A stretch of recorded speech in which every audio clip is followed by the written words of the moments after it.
குருவே சரணம். எல்லோருக்கும் நமஸ்காரம். நாம் இந்த பதிவில் வரக்கூடிய தமிழ் வருட புத்தாண்டு விஸ்வாவசு அப்படிங்கிற தமிழ் புத்தாண்டை பற்றி தான் பார்க்க போகிறோம். முதல்ல பஞ்சாங்கத்தின் அடிப்படையில் வரக்கூடிய பலனும், அதன் பிறகு மேஷம் தொடங்கி மீனம் வரையில் ஒவ்வொரு ராசிக்கும் எப்படிப்பட்ட பலனை இந்த விஸ்வாவசு அப்படிங்கிற தமிழ் புத்தாண்டு கொடுக்கும் அப்படிங்கிறதையும் நாம் விரிவாக பார்க்க போகிறோம். இந்த விஸ்வாவசு ஆண்டு தமிழ் வருட 60 வருட கணக்கில் 39வது வருடம். இந்த வருடம் பங்குனி மாத கடைசி தேதியில் பிறக்கிறது. அதாவது சூரியன் பங்குனி மாதம் கடைசி நாளில் சுமார் 2:22 மணி அளவில் மேஷராசிக்கு பிரவேசமாகிறார். அதாவது சித்திரை மாதத்துக்கு முன்னாடியே அவர் பிரவேசம் ஆகிடுறார். இந்த ஆண்டை பொறுத்த வரைக்கும் சூரியன் தான் ராஜா, அதுபோல் சூரியனே மந்திரியாகவும் இருக்க போறார். அப்போ சூரியனுடைய ஆதிக்கம் ரொம்ப சிறப்பாகவே இருக்க போகுது. ஆனால் சூரியன் மேஷராசியில் பிரவேசமாகிற சமயத்தில், அந்த காலகட்டத்தில் மேஷராசியின் அதிபதியாக இருக்கக்கூடிய செவ்வாய் நீச்சத்தோடு இருக்கிறதால ஒரு சில பாதிப்புகளும் ஏற்படும். இந்த ஆண்டில் 2 முக்கியமான கிரக பயிற்சிகள் இருக்கு. குறிப்பாக குரு பயிற்சி மற்றும் ராகு கேது பயிற்சி. இந்த 2 பயிற்சிகளுமே அடுத்தடுத்து வர இருக்கு. சுமார் 4 நாள் இடைவெளி காலத்திலே வரப்போகுது. வைகாசி மாதம் 4ஆம் தேதி போல ராகு கேது பயிற்சியும், சித்திரை மாதம் கடைசி தேதியில் குரு பயிற்சியும் நடக்க இருப்பதால் இந்த ஆண்டில் ஒரு சில ராசிகளுக்கு மாற்றங்களும் ஏற்படும். இந்த தமிழ் புத்தாண்டு பிறக்கும் போது கும்ப லக்னம் ஆகவும், மீனத்தில் நல்ல ஒரு கிரக சேர்க்கையோடும், மேஷத்தில் சூரியன் பிரவேசமாக அடையக்கூடிய அந்த காலகட்டத்தில் செவ்வாய் நீச்சமாக இருக்கக்கூடிய அமைப்பில் இருக்கு. அப்போ லக்னத்துக்கு 2ஆம் இடத்துல சனி இருப்பதால ஓரளவுக்கு நன்மை தரக்கூடிய வகையிலேயே இருக்கும். குருவின் வீடாக இருப்பதால ஆன்மீக நம்பிக்கை மேலோங்கக்கூடிய ஒரு காலகட்டமாக இருக்கும். அதே சமயத்தில் பங்குனி மாசத்துல மீனத்துல ஒரு கிரக சேர்க்கை இருப்பதால குறிப்பாக கடல் சம்பந்தப்பட்ட பிரச்சனைகள் இருக்கக்கூடிய வாய்ப்பு உண்டு. ஒரு சில இடங்களில் சுனாமி மற்றும் அதிக மழை பொழிவுகள் இருக்கக்கூடிய சூழ்நிலை இந்த காலகட்டத்தில் இருக்கும்.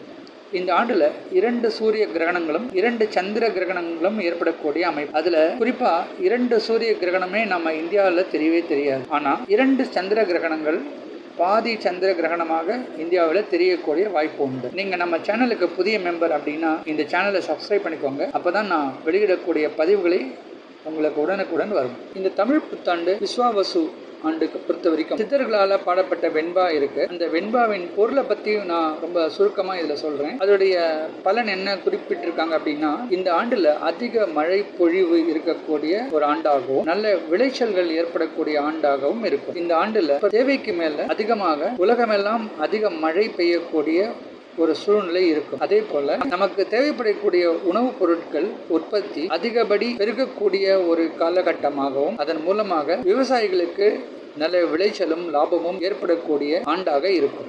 அடுத்தபடியாக கால்நடைகளுக்கு மிக சிறப்பான ஒரு ஆண்டாக இருக்கும். குறிப்பாக ஆடு மாடுகளை பராமரிப்பவர்களுக்கு இந்த ஆண்டு சிறப்பான யோகம் இருக்கும். கால்நடை பராமரிப்பு மக்களின் கவனத்தை ஈர்க்கக்கூடிய ஒரு ஆண்டாக இருக்கும். கால்நடைகளுக்கு அதனுடைய தரம் உயரக்கூடிய அமைப்பாகவும், அதன் மூலமாக ஏற்படக்கூடிய லாபங்களும் சிறப்பாக இருக்கக்கூடிய ஆண்டாக இருக்கும். இந்த ஆண்டு மக்களுக்கு அதிக தெய்வ நம்பிக்கை ஏற்படக்கூடிய ஆண்டாக இருக்கும். ஆலய வழிபாடுகளையும் அதை சார்ந்த நிகழ்ச்சிகளுக்கும் பங்கு பெற மக்கள் பெரிதும் ஆர்வம் காட்டுவார். அதே சமயத்தில் ஆன்மீக நம்பிக்கை சில பிரச்சனைகளும் ஆங்காங்கே தோன்றும். ஒரு பக்கம் பிரச்சனைகள் அதிகமாக இருக்கும், அதே போல நம்பிக்கைகளும் கூடிக்கொண்டே இருக்கும். இப்படி 2 விஷயங்களும் நாம இந்த ஆண்டுல பார்க்க முடியும். ஆன்மீகவாதிகள், ஸ்பிரிச்சுவல் லீடர்ஸ் ஒரு சிலருக்கு நிறைய பிரச்சனைகள் எதிர்நோக்கக்கூடிய ஒரு சூழல் இந்த ஆண்டு அதிகமாகவே இருக்கும். இந்த விஸ்வாவசு தமிழ் ஆண்டு குழந்தைகளுக்கு அதிக பிரச்சனைகள் ஏற்படக்கூடிய ஆண்டாக இருக்கும். குழந்தைகள் அடிக்கடி உடல் பிரச்சனைகளால் அவதிப்படுவதும், மருத்துவ செலவுகள் மேற்கொள்ளக்கூடிய சூழலும், ஒரு சிலருக்கு ரத்தம் சம்பந்தப்பட்ட பிரச்சனைகளும் ஏற்படக்கூடிய சூழ்நிலையும் இருக்கும். ஒரு புதிய வகையான வைரஸ் இந்த ஆண்டு வரக்கூடிய ஒரு துர்பாகிய நிலை இருக்கும். அதில் குழந்தைகள் பெரிய அளவிற்கு பாதிக்கக்கூடிய சூழ்நிலை இருக்கு. சூரியன் இந்த ஆண்டின் அதிபதியாக இருப்பதால் அரசியல் தலைவர்களுக்கு சில பிரச்சனைகள் இருக்கும். அதே சமயத்தில் அரசியலில் நேர்மையானவர்களுக்கு புதிய வாய்ப்புகளும் கிடைக்கும். ஒரு சிலருக்கு அரசியலில் நல்ல முன்னேற்றமும் வளர்ச்சியும் ஏற்படக்கூடிய ஆண்டாக இருக்கும். மக்களுக்காக உழைப்பவர்கள், மக்களின் பிரச்சனைகளை கேட்டு அதற்கு உரிய நடவடிக்கைகளை எடுக்கக்கூடிய தலைவர்களுக்கு நல்ல வாய்ப்புகளும் மக்கள் மத்தியில் ஆதரவும் பிரகாசிக்கக்கூடிய ஒரு ஆண்டாக திகழும். அதே போல அரசியலில் போலியாக இருப்பவர்களுக்கும் தவறாக வழிநடத்துபவர்களுக்கும் மக்கள் சரியான பாடம் புகட்டக்கூடிய ஒரு காலகட்டமாகவும் இருக்கும். இந்த ஆண்டுல நாட்டின் பாதுகாப்புக்காக அணு ஆயுத உற்பத்திகள் அதிகமாக ஏற்படக்கூடிய ஆண்டாக இருக்கும். அதற்காக அதிக செலவு செய்யக்கூடிய ஒரு ஆண்டாக இருக்கும். அணு ஆயுத உற்பத்தியும் இயந்திரங்களும் அதிக அளவு மேம்படக்கூடிய ஒரு ஆண்டாக இருக்கும். விண்வெளி ஆராய்ச்சி மற்றும் மக்கள் பயன்படுத்தக்கூடிய அளவுக்கு ஒரு சில மாற்றங்களும் ஏற்படக்கூடிய ஒரு சூழல் இருக்கும். விமானத்தில் அதிக அளவு பொதுமக்கள் பயன்படுத்தக்கூடிய வகையில் கட்டணம் எளிதாகக்கூடிய சூழ்நிலை, ஒரு சில சட்டத்திட்டங்களும் ஏற்படக்கூடிய வாய்ப்பு இருக்கு. அதே போல விமான பயணத்தில் அதிக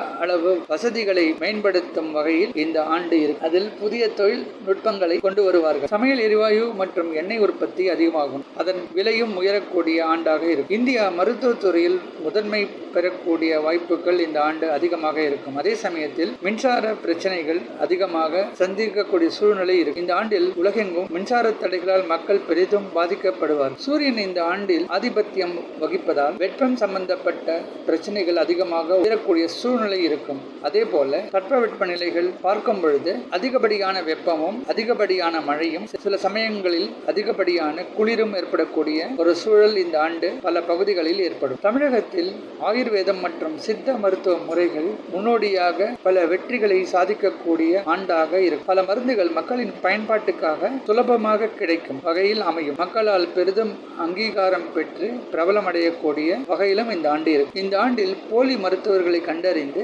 அவர்களுக்கு தகுந்த தண்டனை கிடைக்கக்கூடிய வகையில் சட்ட திருத்தம் செய்யப்படும். அதே போல நிலுவையில் இருக்கக்கூடிய பல வழக்குகளை சுலபமாக முடிக்கக்கூடிய புதிய வழிமுறைகளை கண்டறிந்து அதை பயன்பாட்டில் கொண்டு வரப்படும். இந்த ஆண்டில் குறிப்பாக விவாகரத்து வழக்குகள் அதிகமாக பதிவாகக்கூடிய சூழல் இருக்கும். தங்கம் மற்றும் வெள்ளி புதிய உச்சத்தை தொடக்கூடிய சூழல் இந்த ஆண்டு இருப்பதற்கான அதிக வாய்ப்பு உண்டு. உலகெங்கும் போர் சூழல் காணக்கூடிய ஒரு அபாய நிலையும் அடிக்கடி தோன்றும். காவல்துறையில் புதிய தொழில்நுட்பங்களை பயன்படுத்தக்கூடிய சட்ட திருத்தங்கள் இந்த ஆண்டு கொண்டு வரப்படும். பல புதிய தொழில்நுட்பங்களை அறிமுகப்படுத்தக்கூடிய சூழலும் அதன் மூலமாக காவல்துறையில் நல்ல முன்னேற்றமும் மக்கள் மத்தியில் நல்ல நம்பிக்கையும் ஏற்படக்கூடிய வகையில் இந்த ஆண்டு பிரகாசமாக இருக்கும். அதே போல இந்த ஆண்டில் பாலியல் வன்முறைகள் அதிகமாக இருக்கும். அது சம்பந்தப்பட்ட நபர்களை தண்டிக்கக்கூடிய சட்ட திருத்தங்களும் அழுத்தமாக செயல்படுத்தப்படும். ஒரு பக்கம் தவறுகள் ஏறிக்கொண்டே இருக்கும். அதற்குண்டான தண்டனைகள் அதிகப்படியாக காவல்துறையால் வழங்கப்பட்டு கொண்டே இருக்கும். இந்த ஆண்டு துவக்கத்தில்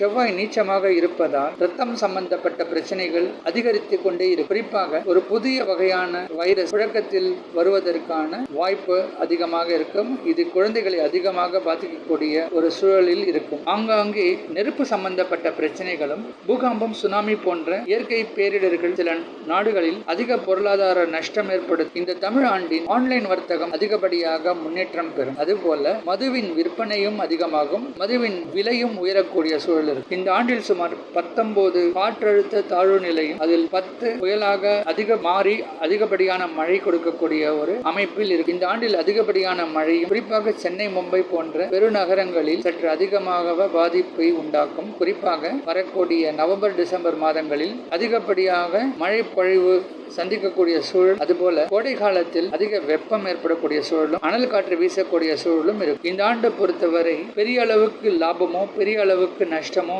இருக்காது. இந்த விசுவாச தமிழ் ஆண்டில் எல்லோருடைய கருத்தை பார்க்கும்போது 65 லாபமும் அதில் 59 நஷ்டமும் ஏற்படக்கூடிய ஒரு ஆண்டாக அமையும். அதனால் நமக்கு லாபம் என்று பார்க்கும்போது சுமார் 6 லாபம் ஏற்படும். அப்போ நாம இந்த ஆண்டை நன்மை தீமை கலந்த ஒரு ஆண்டாகவே பார்க்க முடியும். அப்போ சராசரியான ஒரு ஆண்டாக இருக்கும். பெரிய அளவுக்கு லாப நஷ்டம் இருக்காது. இனி இந்த ஆண்டில் மேஷம் தொடங்கி மீனம் வரையில் ஒவ்வொரு ராசிக்கும் எப்படிப்பட்ட பலனை கொடுக்கும் அப்படிங்கறதை விரிவாக நாம ஒவ்வொரு வீடியோவாக பார்க்கலாம். அதற்கு முன்னாடி இந்த ஆண்டு துவங்கும் போது எப்படிப்பட்ட கிரகநிலை இருக்கு அப்படிங்கறத நம்ம முதல்ல பார்க்கலாம்.